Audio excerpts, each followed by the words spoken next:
ശിവരാത്രി രാവും രാവിലത്തെ പകലും ഒക്കെ നമ്മളങ്ങനെ ഓടി നടന്ന് കാണുകയാണ് ഇവിടെ. എല്ലാരും വാ, നമുക്ക് ഒരുമിച്ച് കാണാം.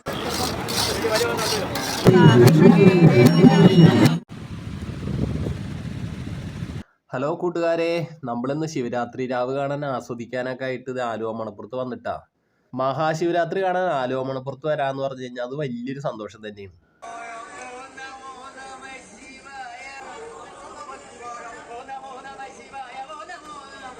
അങ്ങനെ കൈമൈ മറന്ന് അങ്ങനെ നടക്കുകയാണ്. അങ്ങോട്ട് ആലുവ മണപ്പുറം കാണാനായിട്ട് നമ്മൾ അങ്ങനെ നടന്നുകൊണ്ടിരിക്കുകയാണ്. കണ്ട കച്ചവട സ്റ്റാളുകളൊക്കെ നിറഞ്ഞിട്ടുണ്ട്, ആളുകളെ കൊണ്ട് തിങ്ങി നിറഞ്ഞിട്ടുണ്ട്. എല്ലായിടത്തും നല്ല തിരക്കാണ്. രാത്രിയുടെ ഭംഗി എന്താന്ന് ചോദിച്ചത്, ആലുവ മണപ്പുറത്ത് വരുമ്പോഴുള്ള ശിവരാത്രിയുടെ ഭംഗി തന്നെയാണ് ഏറ്റവും വലിയ ഭംഗി. ഈ രാത്രി മനോഹരമായി മാറുന്നു, പ്രകാശപൂരിതമായ ഒരു രാത്രി. ആഹാ, ലൈറ്റൊക്കെ കൊടുത്തു കഴിഞ്ഞപ്പോ അടിപൊളിയല്ലേ? ജെയിന്റ് വീലിലെ കളറിങ് ലൈറ്റ് ഒക്കെ കണ്ട നല്ല ചെത്തായിട്ടില്ലേ?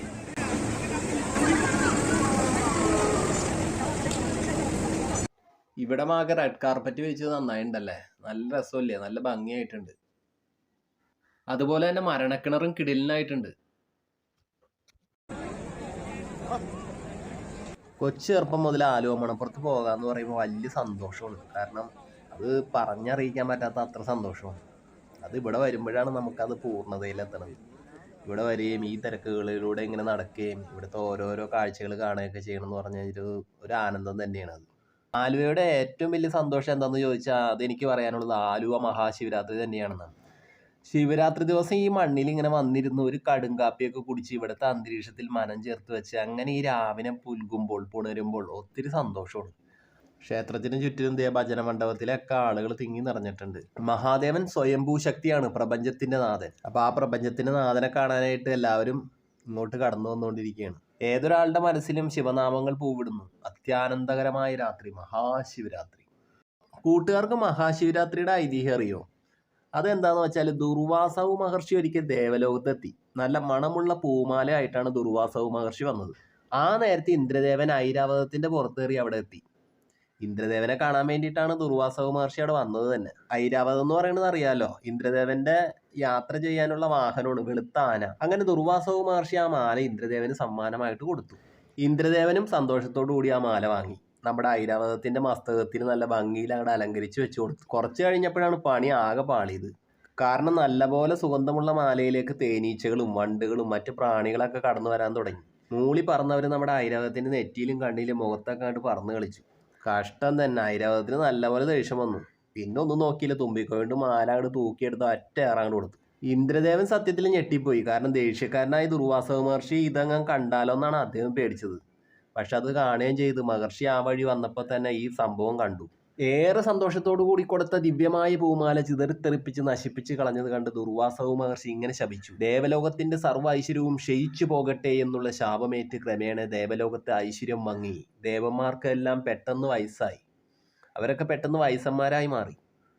പല വിധത്തിലുള്ള അസുഖങ്ങൾ പിടിപെട്ടു. ഒരു പുല്ല് പോലും ദേവലോകത്ത് മുളച്ചില്ല. പിന്നെ വരൾച്ച ബാധിച്ചു. ദേവന്മാർക്ക് മൊത്തത്തിൽ പണി കിട്ടിയതറിഞ്ഞ അസുരന്മാർക്ക് ഏറെ സന്തോഷമുണ്ടായി. ഒടുവിൽ മഹാവിഷ്ണു ദേവന്മാരുടെ ദുഃഖം കണ്ടറിഞ്ഞു പറഞ്ഞു, പാലാഴി മദനം ചെയ്യണമെന്ന് പറഞ്ഞു. പാലാഴി എന്ന് പറയുന്നത് സമുദ്രമാണ് കേട്ടോ. അങ്ങനെ ഈ പാലാഴി മദനം ചെയ്ത് അതിൽ നിന്നും അമൃത് കണ്ടെടുക്കണം. അങ്ങനെ പാലാഴി മദനം ചെയ്ത് കിട്ടിയ അമൃത് എല്ലാവരും സേവിച്ചു കഴിഞ്ഞാൽ എല്ലാവരുടെയും ശാപം മാറിപ്പോകുമെന്നും മഹാവിഷ്ണു പറഞ്ഞു. പക്ഷെ ഒരു സംഭവമുണ്ട്, അമൃത് അങ്ങനെ ദേവന്മാർക്ക് ഒറ്റയ്ക്ക് എടുക്കാൻ പറ്റില്ല. അതിന് അസുരന്മാരുടെയും കൂടി സഹായം വേണം. അങ്ങനെ മന്ദരപർവ്വതത്തെ കടക്കോലാക്കി മാറ്റി. വാസുകി എന്ന സർപ്പശ്രേഷ്ഠനെ കയറാക്കി മാറ്റി. ഒരു വശത്ത് ദേവന്മാരും ഒരു വശത്ത് അസുരന്മാരും അങ്ങോട്ടും ഇങ്ങോട്ട് വലിയടാ വലി. അങ്ങനെ വലിച്ച് വലിച്ച് പാലാഴിയെ കടഞ്ഞ് തൈര് കടയും പോലെ അങ്ങനെ കടയാൻ തുടങ്ങി. അങ്ങനെ ഈ പാലാഴി കടയുന്നതിൻ്റെ ഇടയ്ക്ക് ഈ മന്ദരപർവ്വതം ഇടയ്ക്ക് താണുപോയി. അപ്പം മഹാവിഷ്ണു കൂർമാവതാരം എടുത്ത്, അതായത് ആമയുടെ രൂപത്തിൽ വന്ന് ഈ പർവ്വതത്തെ ഉയർത്തി കൊണ്ടുവന്നു. വീണ്ടും പഴയ പോലെ തന്നെ ദേവന്മാരും അസുരന്മാരും വലിയടാ വലി അങ്ങനെ ജോലി തുടർന്നു അവരുടെ. അങ്ങനെ പാലാഴി കടയുന്നതിൻ്റെ ഇടയ്ക്ക് വാസുകി വല്ലാതെ തളർന്നു തുടങ്ങി. ഈ തളർച്ചയിൽ വാസുകിയുടെ വായിൽ നിന്നും കൊടും വിഷമായ കാളകൂട വിഷം പുറത്തു ചാടി. മഹാകാളകൂട വിഷത്തിന്റെ രൂക്ഷമായ ഗന്ധം തട്ടിയിട്ട് 3 ലോകങ്ങൾ വരെ മയക്കത്തിൽ വീണുപോയി. ഈ പ്രപഞ്ചം തന്നെ നശിക്കുമെന്ന് ഉറപ്പായി. കഠോര വിഷത്തിൽ നിന്നും അസുരന്മാർ വേഗത്തിൽ പല വഴിക്ക് ഓടി രക്ഷപ്പെട്ടു. ദേവന്മാർ ഭയന്ന് വിറച്ച് നിൽക്കുകയാണ്. സർവനാശം അടുത്തെത്തിയെന്ന് ഉറപ്പായി. ഈ സമയത്താണ് ഭഗവാൻ ശിവൻ അവിടെ എത്തിച്ചേരുന്നത്. പ്രപഞ്ചത്തിൽ അലിയാൻ തയ്യാറെടുത്ത ഉഗ്രവിഷത്തെ ഒരു തുള്ളി പോലും തുവിപ്പോവാതെ കൈകളിൽ വാങ്ങി കോരി കുടിച്ചുകൊണ്ട് മഹാദേവൻ ഈ ലോകത്തെ മൊത്തത്തിലായി രക്ഷിച്ചു. ദേവഗണങ്ങൾ ഭഗവാനെ കരഞ്ഞു പ്രാർത്ഥിച്ചു. പാർവതിദേവി ഇത് കണ്ട് ഭയന്നുപോയി. വിഷം ഉള്ളിൽ ഇറങ്ങാതിരിക്കാൻ വേണ്ടി ദേവി മഹാദേവന്റെ കണ്ടത്തിൽ അമർത്തിപ്പിടിച്ചു. കണ്ടത്തിൽ ഉറച്ചുപോയ വിഷം നീല നിറം വ്യാപിച്ചു. നീലകണ്ഠൻ എന്ന പേര് ഭഗവാൻ അങ്ങനെ വന്നു. വിഷത്തിന്റെ ആവി തട്ടിയ മഹാദേവന്റെ ശരീരം നീലയായി മാറി. വിഷം ഉള്ളിച്ചെന്നാൽ അതിന്റെ വീര്യം കുറയണത് വരെ ഉറങ്ങാൻ പാടില്ല എന്നാണ്. അങ്ങനെ ഭഗവാൻ ഇനി ഉറങ്ങിപ്പോയാലോ എന്ന ഭീതിയിൽ പാർവതി ദേവിയും ദേവന്മാരും പഞ്ചഭൂത ഗണങ്ങളും പ്രപഞ്ചത്തിലെ സർവ്വജീവജാലങ്ങളും ഉറങ്ങാതെ കീർത്തനങ്ങളും സ്തുതികളും പാടിക്കൂട്ടിരുന്നു. വാദ്യമേളങ്ങൾ ഉയർത്തി. അങ്ങനെ ആ ഉറക്കമില്ലാത്ത രാത്രി ശിവരാത്രിയായി മാറി. മഹാശിവരാത്രി.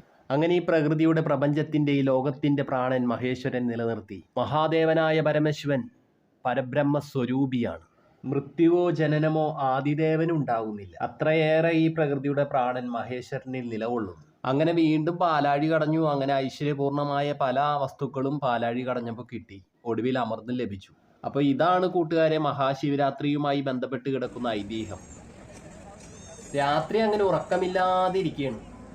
ദാ ഇവിടെ നോക്കിയേ, എല്ലാവരുടെയും സഹായിയായി കൂട്ടിന് ആംബുലൻസ് സർവീസ് എപ്പോഴും മണപ്പുറത്തുണ്ട്. നിരവധി ആംബുലൻസ് സർവീസ് ഉണ്ട് മണപ്പുറത്ത്. അങ്ങനെ ആ മഹാശിവരാത്രിയുടെ രാത്രി പിൻവാങ്ങി കഴിഞ്ഞു. ഇത് നമ്മൾ രാവിലത്തെ കാഴ്ചകളാണ് ഇതാ ഇപ്പം കാണുന്നത്. കണ്ടില്ലേ, ഇപ്പോഴും നല്ലപോലെ തിരക്കുണ്ട് കേട്ടാ. രാവങ്ങട് പിൻവാങ്ങി പോയിട്ട് ഇപ്പോഴും ജനങ്ങൾ ഇതേ ആലുവ മണപ്പുറത്തേക്ക് വന്നുകൊണ്ടിരിക്കുകയാണ് ബലിതർപ്പണം ചെയ്യാനായിട്ട്. എത്രയേറെ മനം വിട്ടുപോകാതെ പശയാൽ ഒട്ടിച്ച പോലെയാണ് ഇവിടെ. ഇവിടം വിട്ടു പോകാൻ ആർക്കും കഴിയില്ല. അങ്ങനെ പെട്ടെന്നൊന്നും കഴിയില്ല. കാരണം അത്രയേറെ മനോഹരമായ ഇടമാണ് ആലുവ മണപ്പുറം. ബലിതർപ്പണം ചെയ്ത് മടങ്ങുന്നവരേറെയുണ്ട്. അതുപോലെ തന്നെ മടങ്ങി പോകുന്നവരെക്കാൾ കൂടുതലായിട്ട് വന്നെത്തുന്നവരായിട്ട് ആലുവ മണപ്പുറം അങ്ങനെ ഒരു കളിമുറ്റം പോലെ തിരക്കായി മാറിയാണ് ഇവിടെ. ശിവസ്തുതികൾ ഉരുവിട്ട് കൂപ്പുകൈകളോടെ പരബ്രഹ്മത്തെ, മഹാഭൂവിന്റെ നാഥനെ ജനങ്ങൾ വലം വയ്ക്കുന്നു. രാത്രി മുതൽ നീണ്ട ബലിതർപ്പണങ്ങൾ ഇപ്പോഴും തിരക്കൊഴിയാതെ തുടരുകയാണ് ഇവിടെ.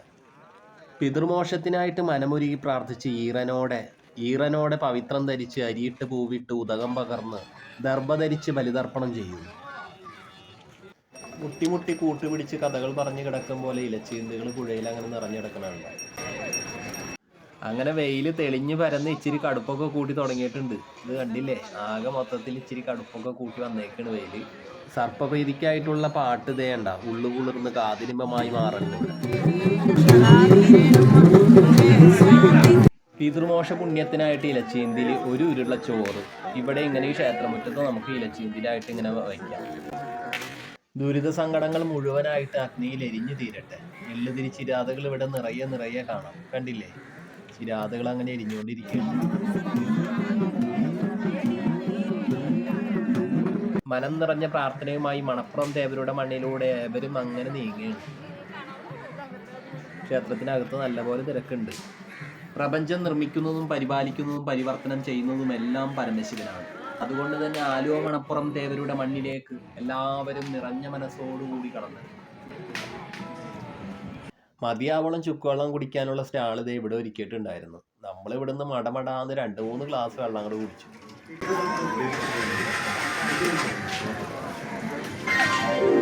അതുകൂടാണ്ട് കണ്ടില്ലേ, ഇവിടെ സൗജന്യ നേത്ര പരിശോധന കൗണ്ടറൊക്കെ ഒരുക്കിയിട്ടുണ്ട്. കണ്ടില്ലേ, ഇവിടെയും നല്ലപോലെ തിരക്കുണ്ട്. എന്തായാലും സൗജന്യമായ നേത്ര പരിശോധന ക്യാമ്പ് നല്ലൊരു കാര്യം തന്നെയാണ്. നല്ലപോലെ തിരക്കുണ്ട് ഇവിടെ. അമ്പാടിക്കണ്ണൻ്റെ, ഗണേശൻ്റെ ഒക്കെ മനോഹരമായ വിഗ്രഹങ്ങളാണ് കണ്ട. നിറയെ വിഗ്രഹങ്ങളാണ് ഇവിടെ. ശിവരാത്രി കാലത്ത് ആലുവ മണപ്പുറത്ത് വന്നു കഴിഞ്ഞാൽ ആദ്യം നോട്ടം ഇടുന്നത് ഉണ്ണിക്കണ്ണൻ്റെ ശില്പത്തിലൊന്ന് വാങ്ങാനായിരിക്കും. വല്ലാത്തൊരു ഭംഗിയാണ് ഈ ശില്പങ്ങൾക്ക്. നമുക്ക് കണ്ടു കഴിഞ്ഞാൽ ആകർഷകമായിട്ടും വളരെ ഇഷ്ടം തോന്നുന്ന ശില്പം കണ്ട് എന്തായാലും വാങ്ങിയിരിക്കും. അങ്ങനെ ഇന്നലെ കണ്ട കാഴ്ചകളായിട്ട് നമ്മളിപ്പോഴും റൗണ്ട് അടിക്കുകയാണ്. എന്തോ ഈ വെയിലത്ത് കാണുമ്പോൾ ഒരു ഭംഗി കൂടിയ പോലെ തോന്നിയാണ്. അങ്ങനെ നമ്മൾ നടക്കുകയാണ്. അപ്പോഴാണ് മണപ്പുറത്തിൻ്റെ ഒതുങ്ങിയ ഭാഗത്തായിട്ട് നമ്മൾ ഈ ചേട്ടനെ കണ്ടത്. ആ ചേട്ടൻ മനോഹരമായിട്ട് കണ്ട വീണ വെച്ച് ഇങ്ങനെ വായിക്കുന്നുണ്ട് കേട്ടോ. വീണയിൽ ആ ഈറയിൽ ഇങ്ങനെ വിരലോടിച്ച് വയലിൻ വായിക്കുന്നത് പോലെ തന്നെ വീണ വായിക്കുകയാണ്. മുള കൊണ്ടും ചിരട്ട കൊണ്ടൊക്കെ ഉണ്ടാക്കിയ വീണയാണിത്. ഈസി ആയിട്ട് അതിമനോഹരമായിട്ടാണ് ഈ ചേട്ടൻ്റെ വീണ വായന.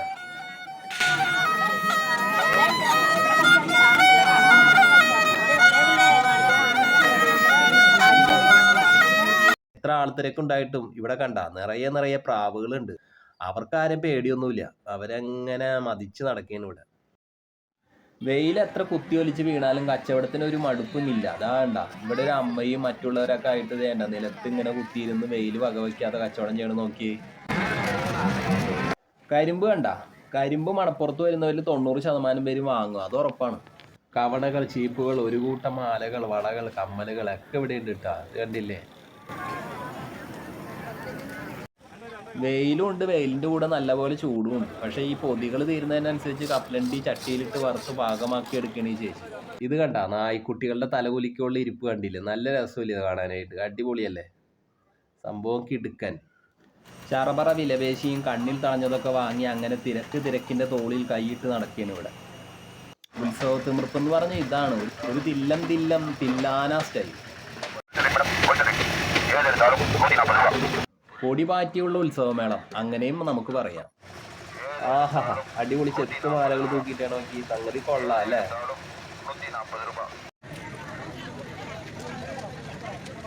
കൊട്ടി തിമിർക്കാൻ പറ്റിയ ചെണ്ടകൾ നോക്കിയ കുട്ടികൾക്ക് ഇതൊക്കെ ഭയങ്കരമായിട്ട് ഇഷ്ടപ്പെടും. കണ്ട അടിപൊളി ചെണ്ടകളാണ്, പല വിധമുണ്ട് ഇവിടെ. കണ്ട ഓരോ ടൈപ്പ്. കണ്ണേറ് തടയാനുള്ള ഐറ്റമാണ് ഇതാ കിടക്കണം. കണ്ട എന്താ കണ്ണൊക്കെ ആയിട്ട് അടിപൊളിയല്ലേ നോക്കിയേ. ലുലു മാളിലൊക്കെ എത്ര AC ഉണ്ടെന്നൊക്കെ പറഞ്ഞാലും നമുക്ക് ആലുവ മണപ്പുറത്ത് വരുമ്പോൾ കിട്ടണ ആ ഒരു രസവും സുഖവും ആ നടപ്പും ഒന്നും കിട്ടില്ല. ആ തിരക്ക് പിടിച്ചുള്ള ആ നടപ്പും പോക്കും വട്ടം ചുറ്റി കറങ്ങലും, എത്ര പ്രാവശ്യം വട്ടം ചുറ്റി കറങ്ങിയാലും നമുക്ക് മതിയാവില്ല. വീണ്ടും വീണ്ടും ഇങ്ങനെ കറങ്ങിക്കൊണ്ടിരിക്കും. കാഴ്ചകൾ മതിയാവാതെ നമുക്കിങ്ങനെ കാണാനുള്ളൊരു വെമ്പൽ വന്നുകൊണ്ടിരിക്കും. ഇത് കണ്ട തീപ്പെട്ടിക്കൊള്ളി തോക്കിലിട്ട് കാഞ്ചി വലിച്ചാൽ ഇതുപോലെ വെടി പൊട്ടും. അടിപൊളി സംഭവം. വെടി മാത്രമല്ല, പുകയും വരും അതിൻ്റെ ഒപ്പം. ടമാർ പടാർ സ്റ്റൈൽ.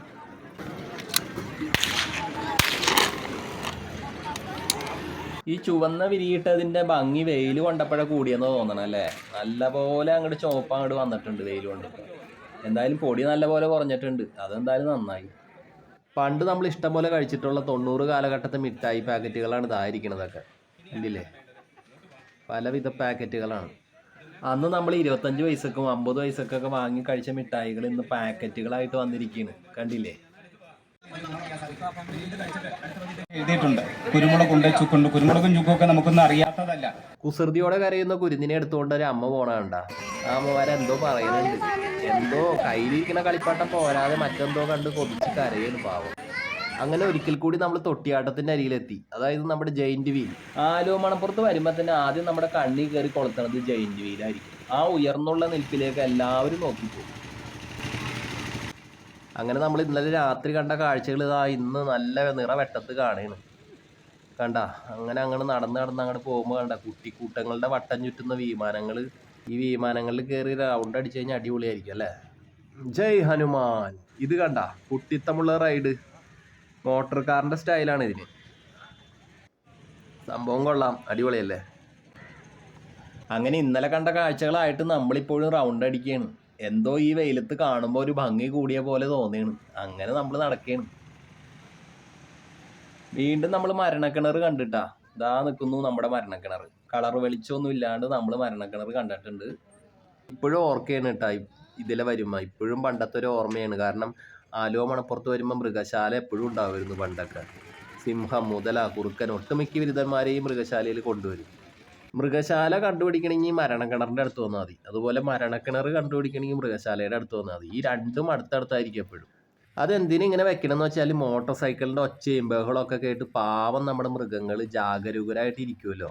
അപ്പോൾ അവരിങ്ങനെ ഉറക്കം തൂങ്ങാതൊക്കെ ഇരിക്കുമ്പോൾ ആളുകൾക്ക് വരുമ്പോൾ തന്നെ ഇവരെ കാണാനൊരു ഭംഗി ഉണ്ടാവും. അതിന് വേണ്ടിയിട്ട് അവരെ പേടിപ്പിച്ച് നിർത്താനാണ് ഈ മൃഗശാല കൊണ്ടുവന്ന് മരണക്കിണറിൻ്റെ അടുത്ത് വയ്ക്കുന്നത്.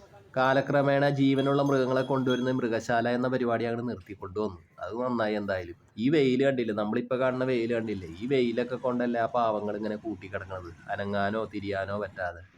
അപ്പോൾ ഈ വെയിലൊക്കെ കൊണ്ട് പാവങ്ങൾ ഉഷ്ണിച്ചും ക്ഷീണിച്ചും അങ്ങോട്ട് കഷ്ടപ്പെടല്ലേ.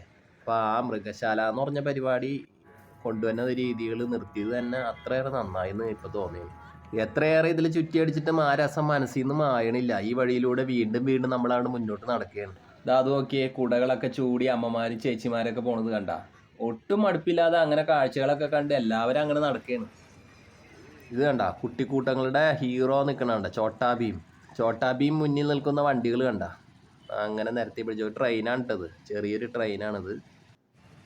അപ്പോൾ നമുക്ക് ആലുവ മണപ്പുറത്ത് വന്ന് എന്തും മേടിക്കാം, എന്തും വാങ്ങാം. ഒട്ടുമിക്ക സാധനങ്ങൾ ഇവിടെ ഉണ്ട്. കരിങ്കല്ലിൽ തീർത്ത പാത്രങ്ങൾ കണ്ട നിറയെ ഉണ്ട് ഇവിടെ. അതുപോലെ വളരെ മനോഹരമായ സെറാമിക്കിൻ്റെ പാത്രങ്ങൾ കണ്ട. പാത്രങ്ങൾ മാത്രമല്ല, ശില്പങ്ങൾ, കാശ് കുടുക്കുകളൊക്കെ ഉണ്ട് ഇവിടെ. ഭരണികൾ, കപ്പുകളൊക്കെ ഇവിടെ ഉണ്ട്. ഇതാണ്ട, ഇങ്ങോട്ട് പോര്, എന്തും വാങ്ങാം. ആലുവ മണപ്പുറത്ത് വന്നു എന്തും വാങ്ങാം. ആഹാ, പൊരികൾ കണ്ടില്ലേ, നുറുക്ക്, ഹൽവ, ഈന്തപ്പഴം ഒക്കെ ഇവിടെ ഉണ്ട്. നിറയെ ഇവിടെ ഉണ്ട്. കറുമുറു എന്ന് അങ്ങോട്ട് കടിക്കാം. എല്ലാ സംഭവം ഉണ്ട് ഇവിടെ.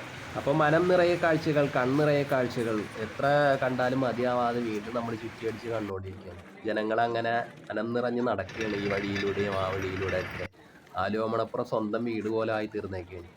എത്ര കണ്ടാലും മതി വരാതെ, എത്ര സഞ്ചരിച്ചാലും മതി വരാതെ, ഒരിക്കലും ഒരു ക്ഷീണമില്ലാതെ അങ്ങോട്ടും ഇങ്ങോട്ടും യാത്ര ചെയ്തുകൊണ്ടിരിക്കുന്നു. പിതൃമോക്ഷത്തിനായിട്ട് ജനങ്ങൾ വന്നുകൊണ്ടിരിക്കുന്ന വഴി, പിതൃമോക്ഷത്തിന് ബലിതർപ്പണം ചെയ്ത് ആളുകൾ പോകുന്ന വഴി, അങ്ങനെ ആലുവ മണപ്പുറം ഒരു സംഗമ സ്ഥാനമായിട്ട് മാറിയത്.